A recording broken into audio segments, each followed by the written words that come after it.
Assalamualaikum warahmatullahi wabarakatuh. Puhabar rakan-rakan lun mandum. Jadi mungkin ketik anak berempok ya kan.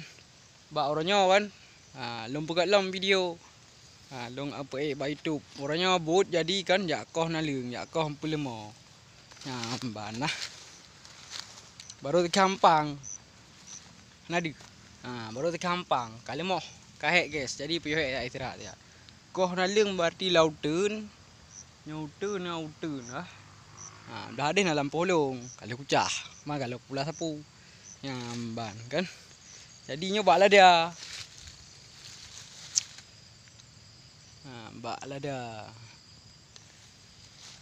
dia kalau menaboh baru bungong bungong nyo bungong guys ban nyo bungong iho nak belang guys belang ya iho belang guys udah nyo baklah dia mendum guys wah Bahino rencana gendek pula pala cik lam kah.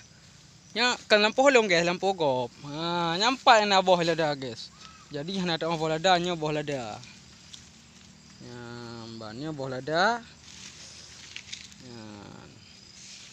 Nyamban bak lada. Ge baranuk guys. Nya hana tak mau bak lada kah. Nya lah kasi koh 45 ho nak naling dalam koh. Ban. Antik mandum dak koh. Yo 45. Kenya but nah horo guys hana bulain. Makaji ni bantu nonton video lu mbak YouTube. Hamba ni komen yang agak nyahain nonton ben nonton kira-kira hana senang hati ni. Ben komen kah? Kenapa kau buka konten YouTube-nya kehiburan. Nah, jadi ada orang don kadang ba duduk ban ka YouTube belum. Ditegan nonton.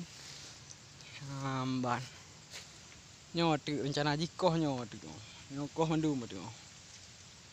Baladanya baru kepegak biring, keng biring ataupun kepai atung. Ban kah? Katik tak hana ke hira. Mahnya tragop ke dalung guys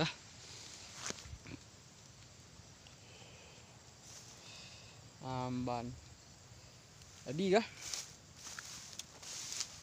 Ada lagi nyo Nyo bungong. Bungong lah dia. Menyoboh dengan mata ke nyo. Mata boh. Dih. Nah dia hot apa karena HP kurat kamera.